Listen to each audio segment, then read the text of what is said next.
Estamos aqui no podcast do Congerre, eu, André Sanches, Denise e Marcos. Agora temos a honra de entrevistar, de bater um papo super rápido com Carlos Piazza, que acabou de dar uma palestra incrível aqui no Congerre. Gente, a cabeça tá explodindo aqui, né, Dê? Explodindo, ó, arrancou a tampa da cabeça aqui.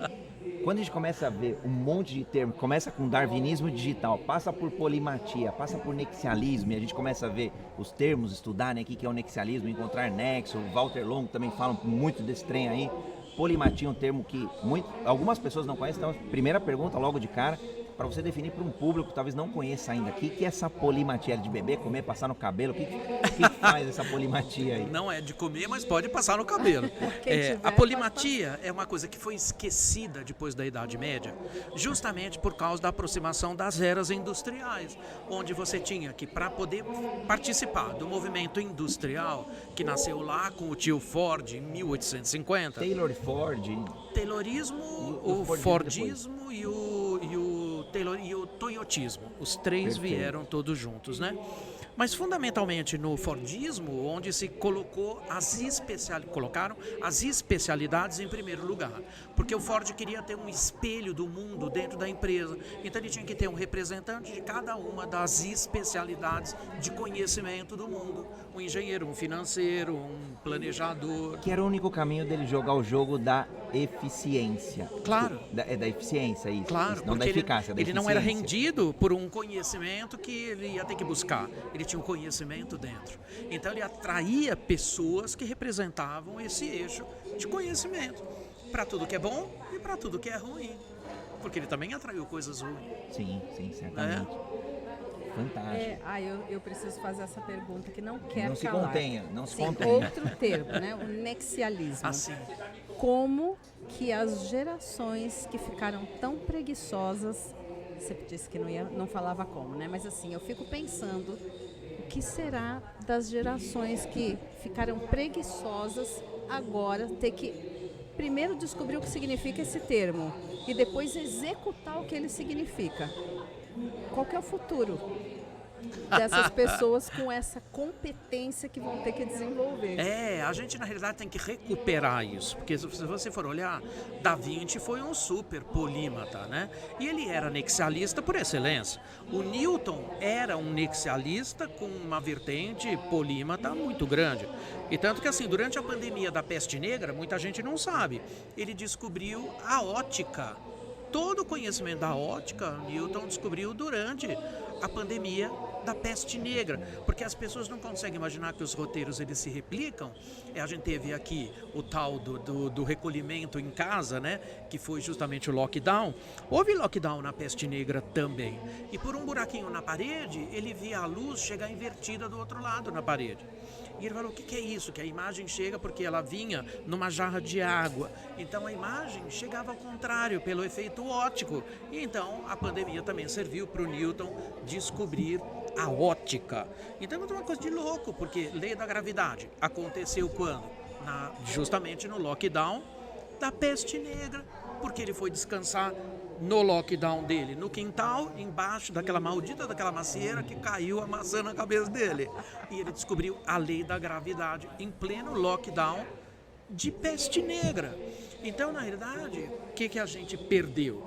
O Fordismo, lá no início da segunda Revolução Industrial, fez uma demanda que, você vê, até hoje a gente não consegue se livrar, porque todo mundo tem que escolher uma profissão e os pais detonam as crianças, já escolheu o que vai fazer, já escolheu o que vai ser, porque certamente isso é uma escolha dos pais. Aliás, o orgulho dos pais quando com 6, 7, 8, 10 anos de idade a criança se manifesta com alguma profissão, algum desejo. Isso, exatamente. E são, ao mesmo tempo, demonizados, exatamente como Noel Rosa cantava na música dele, que se chama Três Apitos, que é de 1923. Que ele falava o quê? Quando o apito da fábrica de tecido vem ferir os meus ouvidos, eu me lembro de você. Por quê? Porque ele era apaixonado por uma moça que fazia pano e ele era um poeta que sentava no piano. Ouve a música depois, vocês vão adorar. Ele faz uma crítica direta a isso. Ele fala assim, ser artista era embaixo. O legal mesmo era participar da produção. né? Então, essas figuras que a gente sempre quer ver outro, tempos modernos do Chaplin, ele sempre fez essa crítica, Clássico. né? Assim, do quanto o homem virou máquina. Agora, quando eu pego sistematicamente as músicas, porque elas são retratos do tempo, né? Elas são retratos vivos do tempo. E eu ouço Três Apitos, eu falei, meu Deus, isso aqui fez 100 anos e a sociedade continua igual. E ela parece ser atemporal. Exatamente, porque na realidade a gente continua dando força para esse tipo de modelo. Então, quando a gente fala que todos os aspectos transgeracionais, a democratização do conhecimento, tudo isso faz com que, primeiro, a capacidade profética do professor morre, porque tudo que a gente fala está nas redes, você pode buscar tudo no Google, tudo que eu falei nessa palestra está no Google. Sim. O que a gente Ela faz? só não está organizada. Eu faço uma curadoria e dou sentido para essas coisas. Então não existe mais professor, existe um curador, tutor, mentor. Então o que a gente faz? A gente E vai... o chat GPT agora, né? O chat GPT... Ajuda, lógico. A tua crítica em relação a Excel, PowerPoint e outros mecanismos, como nós humanos, unicamente ali engrenagens Isso. do Chaplin, por exemplo. O chat GPT vai ser uma coisa chata num período muito curto, porque ele não faz juízo de valor, ele não fará. Então o chat GPT, além dele estar completamente desorganizado, porque o último conhecimento arquivado dele é de setembro de 21. Nós estamos em 23, março. Ele já está defasado 1 ano e meio. Está defasado 1 ano e meio. Então, se a gente tivesse que ter a Barça dos anos 70, 80, está faltando os 2 últimos livros de atualização do Os ano, livros né? brancos. Lembra que comprava o ano, né? Então está 2 anos faltando já na prateleira. E na realidade o chat GPT ele foi feito para ser um bicho ensaboado. Ele não vai entrar nas questões da complexidade humana. Ele vai se isentar de dar respostas e de tomar posições.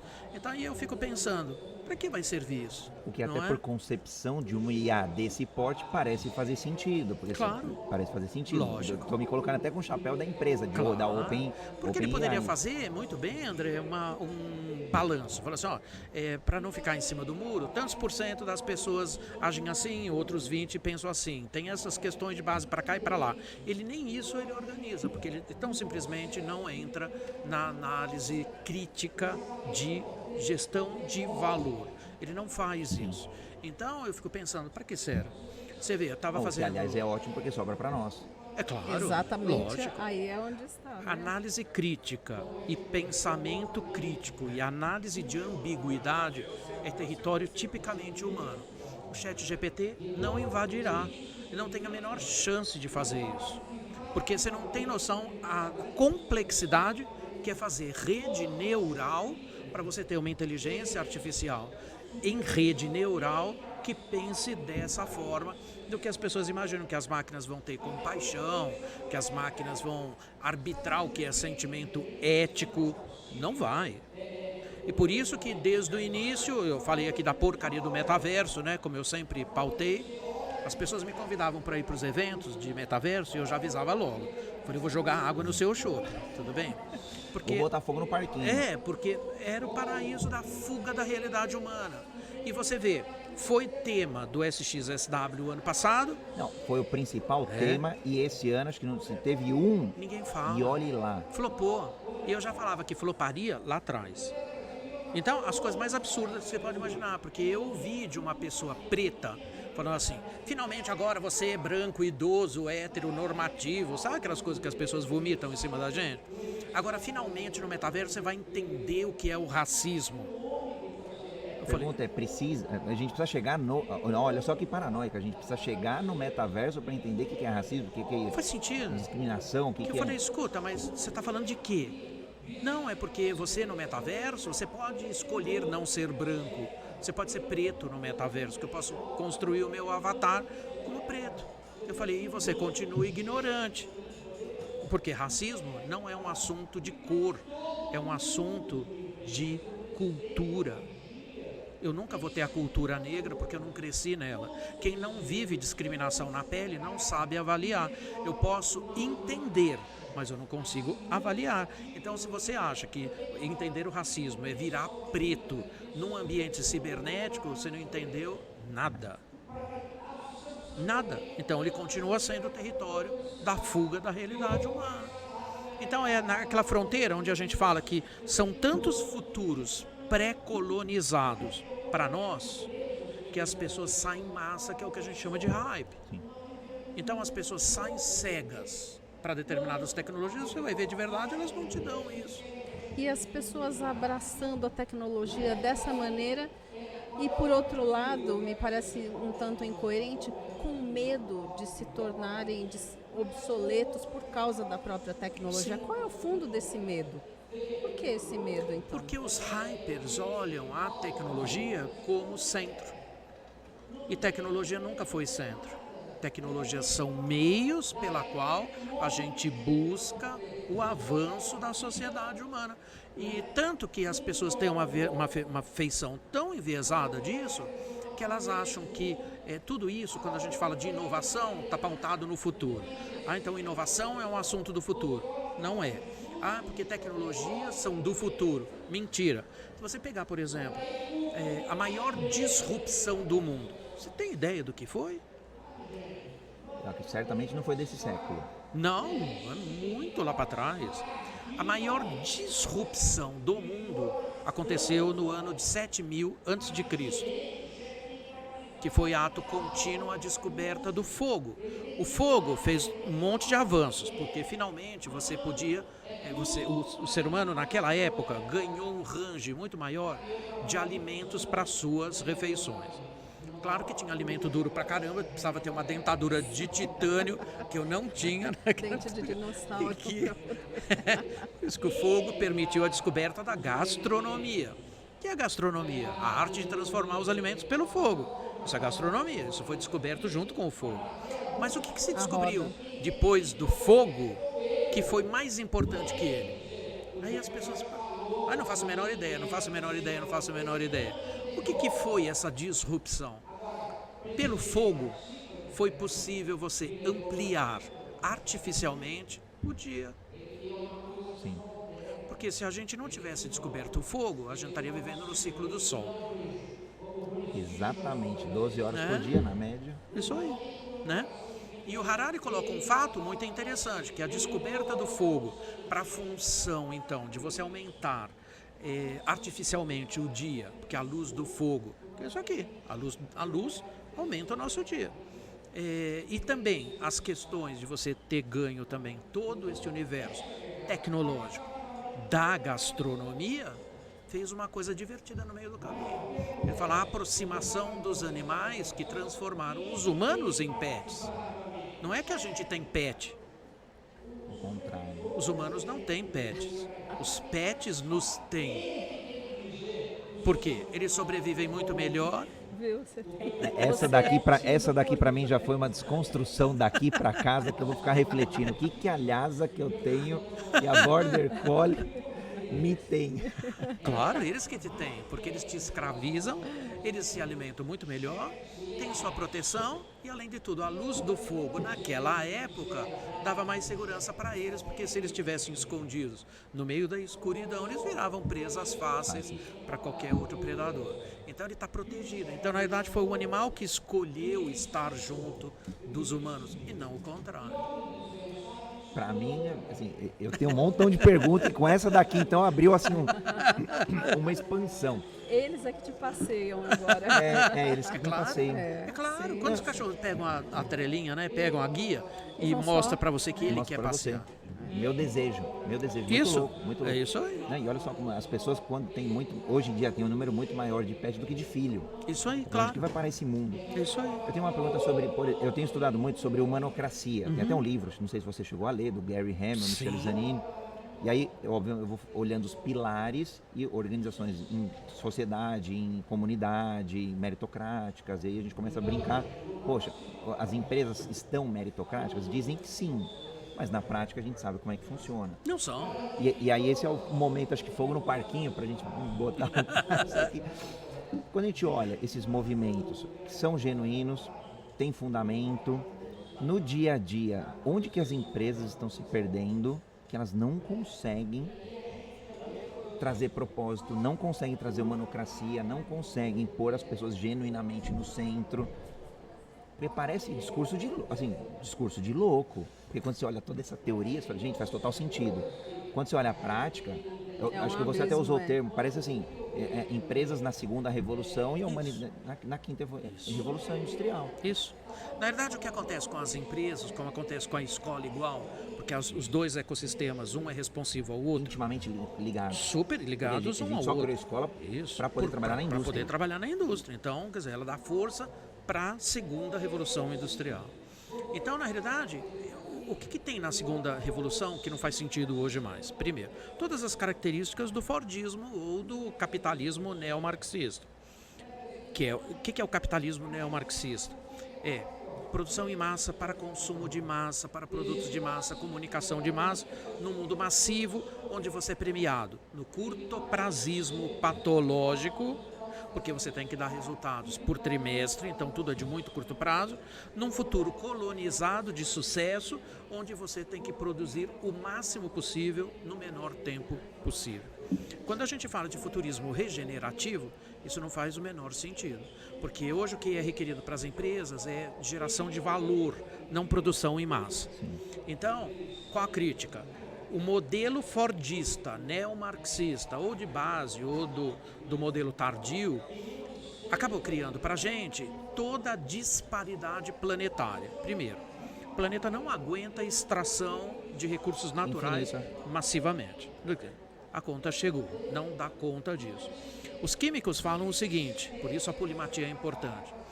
Não existe perda, porque você não pega uma molécula e faz ela sumir. Moléculas não somem, elas se desorganizam. Então as moléculas do planeta estão desorganizadas.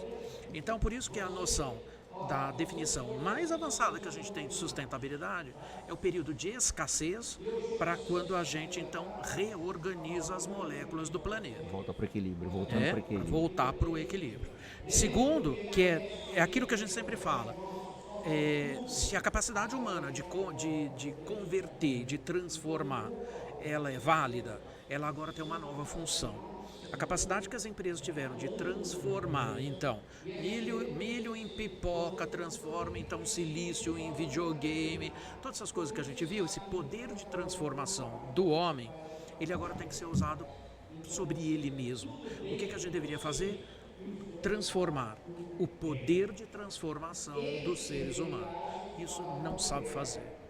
A gente sabe como transformar, mas a gente não consegue transformar nossa capacidade transformadora. Porque fomos bens em transformar matérias-primas, matérias brutas, máquinas, processos e não humanos. Sim, por isso que eu falo. Futurismo regenerativo coloca pessoas e o planeta em primeiro lugar. Isso você pode ler, já que você está lendo Humanocracia, você vai adorar, que é o The Great Reset, do Klaus Schwab. The Great Reset. Durante a pandemia ele escreveu isso. Ele falou assim, quando morre muita gente, onde você olha um hecatombe global, com as proporções da tecnologia, porque o que fez a pandemia rolar no mundo inteiro foi tecnologia. Porque a gente até brinca, né?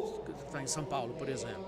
Se a gente tivesse na peste negra não, mas na gripe espanhola, por exemplo, se a gente tivesse hoje a replicagem da gripe espanhola naquele tempo, a pandemia não tinha chegado em Sorocaba. Mas o mundo hiperconectado por avião, que é tecnologia também, bota um planeta inteiro sucumbido nas mesmas pautas. Rapidamente, numa dialética instantânea. Só que a pandemia, para o bem ou para o mal, e sempre esses modelos se repetem, que são os modelos caóticos, eles se repetem, então, assim, aonde começou? Na China.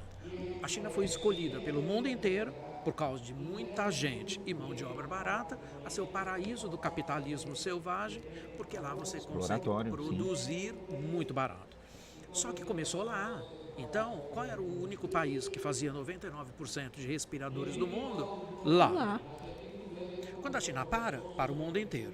Por mais que você fale, precisa experimentar a situação. O que nós estamos vivendo hoje? O reflexo disso. Então, desglobalização é pauta do dia. Então, todo mundo tirando da China para produzir em outros lugares. Inclusive, até como vantagem competitiva, a gente começa a olhar grandes empresas de não deixarem a China, por exemplo, ter acesso à alta tecnologia. Claro, sem dúvida alguma. Porque a China é um país totalitário, mas capitalista de Estado. Então tem muita tecnologia, mas usada para vigilância. Então aí você pega o lado ruim da tecnologia, então, por causa da vigilância. Acabou? Não, eles estão ouvindo aqui, a galera está ouvindo aqui, ó, estão animados assim, ó. Tá bom. Estão curtindo aqui. Então, você vê que a pandemia não morre nela. Ela tem outros desdobramentos. E é claro que a gente já falava que a economia não volta, porque ela não é um fiozinho que você vai e liga e desliga, muito pelo contrário. Então, coisas que as pessoas não sabem.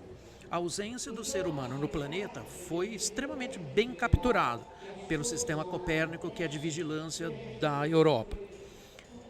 Conseguiu-se medir o impacto mecânico do homem sobre o planeta. Tanto que lá atrás, já em 2020, finzinho de 2020, o sistema Copérnico já colocava alertas de eventos climáticos extremos e muitos eventos sísmicos relevantes. Porque a Terra vai reassumindo a sua feição pela ausência da presença do homem. Então, se você pega os gráficos, que tu fala assim, uau, é que a cabeça da gente não pensa nessa escala. Que você fala assim, o avião sobe e desce, navio anda para lá e para cá. Isso causa impacto? Você não tem noção o impacto que isso causa. Então, quando você tem pela primeira vez uma fotografia do planeta com muita tecnologia, completamente livre da influência do homem, hoje a gente pode aferir para você que a resiliência desse planeta é altíssima. Mas ele vai cobrar o seu lugar de origem. Ele vai fazer esse resgate. Exatamente. A teoria do caos explica um pouco disso. Totalmente. Então, se a teoria do caos coloca o caos como muito sensível às condições originais, a ausência do homem recuperou muitos movimentos originais. Então você pega agora o terremoto da Turquia, onde a placa da Anatólia entrou praticamente 3.000 metros embaixo da placa arábica, né? Foi o primeiro terremoto que a gente teve em 9.2. O alerta foi ligado por quê? Primeiro, 9.2 a 12 quilômetros é sério demais.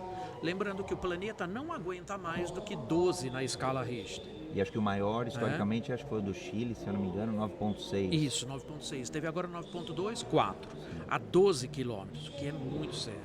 Então, tão simplesmente 12 na escala, ele trinca o planeta em dois. Esse é o ponto. Então, o planeta está se recuperando do homem em muitos aspectos, sim. Microclimas, essa coisa de você ter mudança, comportamento climático extremo, a gente vai passar por um monte de coisa, até as coisas se equalizarem. Isso é muita tecnologia e muita humanidade do outro lado, porque a gente botou fogo no telhado de casa, essa é a verdade. Passamos do ponto. É para dar força a quê? Ao lucro de curtíssimo prazo, um lucro exorbitante a curto prazo. E os mais malditos, como eu sigo muito, porque é um professor incrível, que é o Ladislau Dobor, da PUC de São Paulo, ele fala muito sobre a era do capital improdutivo. Isso é coisa do mercado financeiro, que cria bolhas e você vai enxergar que o capitalismo de verdade trouxe enormes desigualdades e iniquidade. Aumenta. E iniquidade, que é a ausência de equalização, que é muito pior do que a desigualdade. Porque acaba marginalizando. A gente está criando essa sociedade que vai ter que virar quase que de um assistencialismo. Isso, exatamente isso. Vamos passar por isso? Não há outra maneira de não passar. Porque pessoas que foram jogadas à pobreza extrema precisam de presença do Estado para garantir um consumo mínimo de sobrevivência. Porque, na realidade, o que aconteceu, o capitalismo selvagem roubou condição de vida de muita gente. Tornou as condições diferentes, desigualitárias. Isso. Esse tema central aqui do evento